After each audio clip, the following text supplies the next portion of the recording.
Baik, bismillahirrahmanirrahim ya. Memang luar biasa subhanallah yang mungkin ini merupakan salah satu cara Allah Subhanahu wa taala untuk menjadikan saya untuk mengucapkan bismillah 3 kali ya dalam pertemuan kita ya. Yang pertama tadi, yang kedua, dan sekarang yang ketiga ya. Oke, saya lanjutkan ya.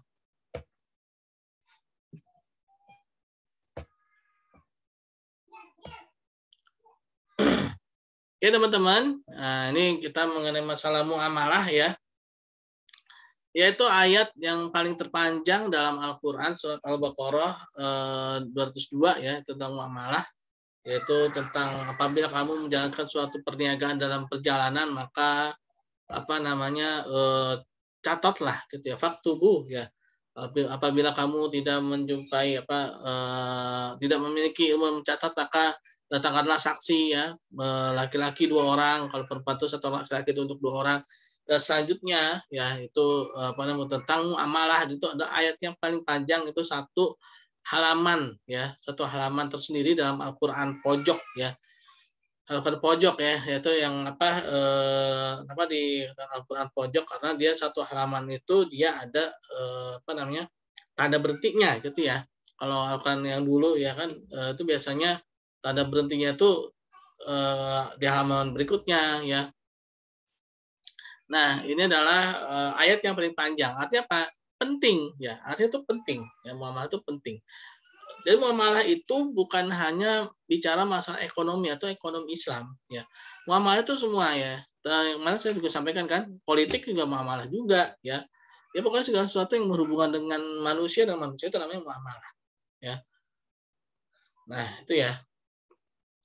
Oke, saya akan sedikit kebut nih karena kita pertemuannya udah mau habis nih, udah 9.39, teman-teman di sini mungkin ada 9.45 ya.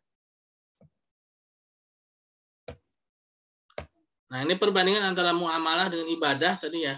Kalau ibadah itu bersifat tetap, sabit ya. Kalau muamalah itu mutaghayyirat ya, atau mutaghayyiroh, bersifat elastis. Ibadah itu sifatnya statis, tidak bisa berkembang ya. Dari dulu sholat subuh ya 2 rakaat kan, nggak pernah ada sholat subuh menjadi 7 rakaat, 10 rakaat nggak ada, itu sesat itu ya. Ada sholat subuh sampai 10 rakaat ya. Walaupun banyak kan, banyak ya Allah, saya kasih 10 rakaat ya Allah, tapi Allah suruhnya 2 ya kan. Nah, Allah kan suruhnya 2 ya. Ya harus 2 lah gitu loh ya. Dapat berkembang sesuai dengan zaman dan tempat, itu muamalah ya. Kalau ibadah bersifat khusus atau eksklusif ya. Nah, kalau muamalah itu bersifat universal, inklusif ya. Dia semuanya ya bersifat universal. Itu muamalah ya. Nah, dalam muamalah ini ternyata juga masuk dalam hari-hari besar agama Islam, yaitu Idul Fitri, yaitu bersifat universal. Siapapun bisa mengucapkan selamat Idul Fitri, mohon maaf lahir dan batin, karena dia sifatnya universal ya. Tidak ada kan dalam hari besar agama Islam itu Idul Fitri itu harus misalkan asyhadu alla ilaha illallah wa asyhadu anna muhammadar rasulullah. Enggak kan, enggak ngucapin itu kan, tapi mengucapkan selamat Idul Fitri, mohon maaf lahir dan batin. Semua orang bisa mengucapkan itu, semua agama bisa mengucapkan itu ya. Nah, makanya itu bersifat universal. Oleh karena itulah semua agama bisa mengucapkan selamat hari raya Idul Fitri, mohon maaf lahir dan batin, karena itu bersifat universal. Itu bidang muamalah, bukan masalah bidang ibadah ya. Kecuali ya kalau misalkan ucapan selamat Idul Fitri diganti dengan 2 kalimat syahadat, nah mungkin ya agama lain nggak akan bisa mengucapkan itu. Kenapa? Karena ketika mengucapkan itu sama sih masuk Islam kan. Nah, tapi ini kan enggak ya. Nah, ini dalam salah satu bentuk rahmatnya agama Islam ya. Rahmatnya agama Islam ketika hari-hari besar ya, agama yang diucapkan adalah kata-kata yang bersifat universal. Semua agama bisa mengucapkan itu ya. Nah, tidak ada larangan kan, mohon maaf lahir batin ya. Kalau minta maaf masa nggak boleh? Kan boleh ya. Oke, itu ya. Nah, lalu kalau ibadah nas-nasnya lebih rinci, kalau muamalah nas-nasnya lebih general ya. Nah, ibadah peluang ijtihadnya sempit, kalau muamalah peluang ijtihadnya luas ya. Wah, ini kita waktunya ternyata luar biasa. Nah, muamalah adalah aturan Allah yang mengatur hubungan manusia dengan manusia, yang memperoleh dan mengembangkan harta benda. Ini lebih kepada ekonomi sih memang aspeknya. Tapi ini ada beberapa apa nih kaidah-kaidah ya.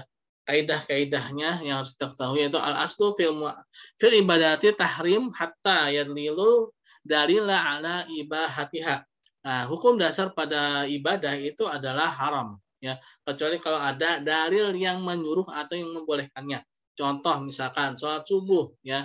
Sholat subuh dalil yang membolehkannya atau dalil yang menyuruhnya itu adalah sholat subuh 2 rakaat.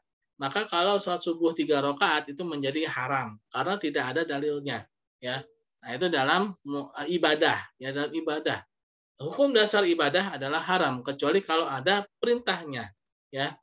Nah, terbalik kalau muamalah. Al aslu fil muamalatil ibahah hatta yadlilu dalila ala tahrimiha. Hukum dasar pada muamalah adalah mubah, boleh, kecuali kalau ada dalil yang melarangnya ya. Selama tidak ada larangan, ya, selama tidak ada apa namanya tuh syariatnya yang melarangnya, maka itu hukumnya boleh ya. Contoh misalkan zaman sekarang mungkin ada yang namanya speaker ya, ada namanya handphone ya. Itu berhubungan dengan muamalah ya. Maka secara hukum dasar itu boleh ya, tapi digunakan secara baik ya, selama tidak melanggar prinsip-prinsip syariat ya. Nah, ini kaidah yang dasar ya. Nah, paradigma muamalah. Waduh, ini udah mau habis lagi ya. Oke ya. Nah, al-aslu fil al-aflu taqayyudu bi hukmi syar'i. Hukum asal perbuatan adalah terikat dengan hukum cara ya. Al-aslu fil asya'il ibahatu malam. Yarid dalilu tahrim. Hukum asal dari benda ada mubah. Ya, benda itu hukum asal mubah kecuali kalau ada dalil yang mengharamkannya ya. Lalu haitsuma yakunu syar'u takunul maslahah. Apabila ada hukum syara yang diterapkan maka akan ada kemaslahatan. Ya, kalau ada perintahnya ya, maka di situ ada kemaslahatan ya. Kaidah hukum muamalah lagi al-ahkamu yataghayyaru bitaghayyur azmanatu wal amkanatu wal ahwalu wal adatu wan nayat ya. Hukum dapat berubah karena ada perubahan zaman, tempat, keadaan dan niat. Adat dan niat. Ini muamalah ya. Muamalah ini kita berbicara dalam aspek yang halal ya. Dalam aspek yang sudah jelas halal ya. Nah, misalkan nih ya, daging sapi yang disembelih dengan cara yang halal ya. Lalu ketika itu lagi berjangkitnya penyakit misalkan darah tinggi gitu ya. Orang yang berpenyakit darah tinggi atau orang yang berpenyakit yang disebabkan oleh makan daging gitu kan. Nah, itu kan maka hukum itu bisa berubah tuh. Yang tadi daging sapi itu halal karena ada penyakit darah tinggi dan sebagainya macamnya. Nah, itu maka dia menjadi tidak boleh memakan daging itu gitu ya. Nah, beda ya kalau misalkan daging B2 gitu kan, B4, B1 itu kan secara hukum asal yang udah haram gitu ya. Nggak bisa tuh misalkan ini lagi apa? Nggak bisa ya karena hukum dasarnya udah haram ya. Mau apapun yang terjadi kalau hukum dasarnya haram ya haram gitu ya. Nggak boleh ya. Nah, lalu hukum itu taklif, itu diemban atau dijalankan oleh manusia ya. Nah, ini awaqimus sholata wa atuz zakata warka'u ma'raki'in ya. Dan dirikanlah sholat dan dirikanlah zakat dan rukulah bersama orang yang ruku ya. Nah, ini juga hukum mengenai puasa ya. Oke. Nah, tuntutan untuk meninggalkan yang haram ya. Nah, diharamkan atas kalian bangkai, darah dan daging babi dan apa yang disembelih dengan tidak menyebut nama Allah Subhanahu wa taala ya. Tidak boleh makan bangkai, darah, daging babi ya. Dan hewan-hewan yang halal tapi disembelih dengan tidak menyebut nama Allah Subhanahu wa taala ya. Nah, hati-hati ya. Nah, ini kalau misalkan kita membeli apa namanya, hewan-hewan ayam gitu kan. Harus tahu kita tuh ya, harus tahu apa, ini ayam disembelihnya pakai bismillah apa enggak gitu kan. Beda dengan ikan. Ikan itu kan bangkai yang diperbolehkan ya. Ada 2 jenis bangkai yang diperbolehkan, yaitu ikan dan belalang ya. Ikan dan belalang. Kenapa? Karena ikan ya, ikan itu dia sirkulasi darahnya ya. Belalang, kalau belalang kan jelas ya, belalang itu nggak punya darah ya, darahnya hijau kan, bukan biru ya. Berarti bangsawan dong tuh ya. Udah apa, hijau ya. Nah, belalang itu kan darahnya hijau, itu bukan darah sebenarnya ya. Walaupun dibilang itu darah belalang. Artinya gini, ini kan nggak boleh makan apa darah, ya kan? Darah itu haram. Kenapa darah itu haram? Karena di dalam darah itu, ya itu ada apa segala macamnya, ya. Ada air kencing, ada dalam darah.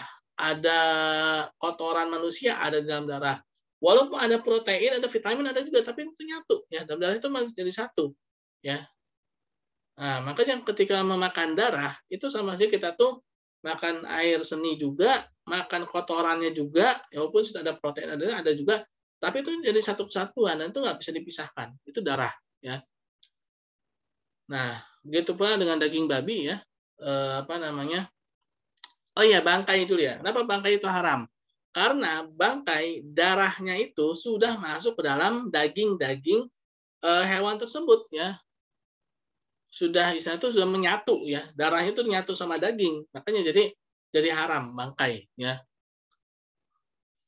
Nah, lalu daging babi kenapa haram ya? Karena babi itu memiliki sifat ya, pertama dia tidak bisa disembelih. Kenapa? Karena babi itu nggak punya leher ya. Babi itu nggak punya leher. Cari aja leher babi mana sih? Yang ada ya. Bukan mau disembelih nggak bisa kan? Sembelih apa? Nggak bisa ya. Terus babi itu ada cacing kita yang nggak bisa di apa namanya, dan memang yang penting sih memang itu perintah Allah Subhanahu Wa Taala ya. Pasti ada sesuatu lah kalau Allah sudah perintahkan. Lalu ada sesuatu yang makruh ya, yaitu ada sholat setelah sholat subuh hingga terbit matahari dan tidak ada sholat asar hingga matahari terbenam. Nah itu makruh ya, tidak boleh sholat ketika sampai masuk waktu duha ya, dan tidak boleh sholat sampai dari waktu asar sampai, kalau udah sholat asar ya, sampai maghrib ya, maghrib itu masuk. Kalau ada lagi mubah, nah yaitu Quran surat Al-Baqarah ayat 16, ya ayuhan nasu kulu mimma fil ardi halalan thayyibah wa tattabi'u khutuwatis syaiton innahu lakum aduwwum mubin. Hai orang yang beriman, makanlah apa yang ada di muka bumi ini dan janganlah kamu mengikuti langkah kesehatan, karena sesungguhnya ia merupakan musuh yang nyata bagimu ya. Oke teman-teman, ini kayak masih banyak, kayak teman-teman gimana nih? Kayaknya pasti masih ada mata kuliah selanjutnya ya. Dan saya pun juga demikian ya. Kita lanjut nanti aja ya, pekan depan ya, atau mungkin di waktu yang lain ya teman-teman ya, karena sudah 9.50 ini tadi karena keputus-putus ya oleh ya baik itu secara gadget maupun secara sinyal ya. Oh ya, ada yang mau ditanyakan nggak? Ada yang mau ditanyakan? Ini Rinaldi tumben nih jadi off cam sekarang nih, biasanya rajin Rinaldi ini. Azhar,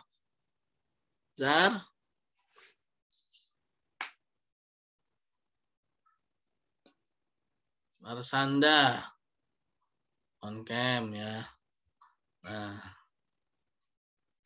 oke, ada yang mau ditanyakan teman-teman untuk pertemuan kita ya, sebenarnya sih fleksibel ya teman-teman ya. Jadi itu kalau teman-teman misalkan Pak, saya mau dong di luar jam kuliah, nah, apa-apa ya.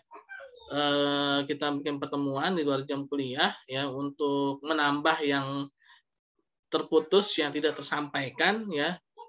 Nah, apa namanya itu bisa aja gitu teman-teman. Kalau teman-teman minta ya, saya akan coba pertimbangkan dan kita atur waktu ya. Karena memang pendidikan agama Islam ini sebenarnya menarik loh teman-teman ya. Kenapa? Karena ini adalah menyangkut aspek kehidupan kita. Ketika kita bermasyarakat, ini harus kita pakai ya.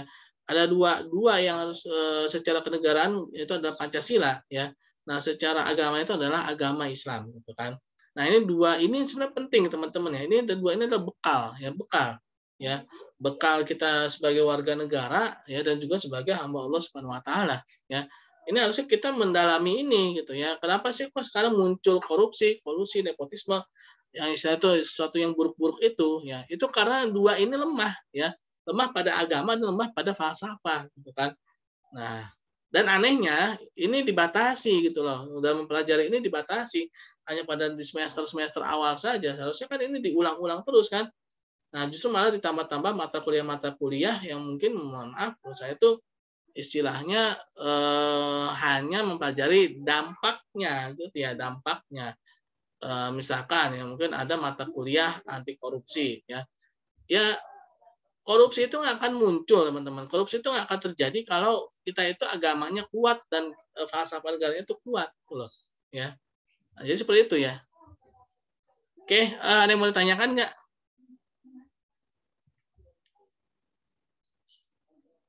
Ada yang mau ditanyakan? Oke, kalau memang tidak ada, sudah 9.53. Terima kasih teman-teman ya atas waktunya.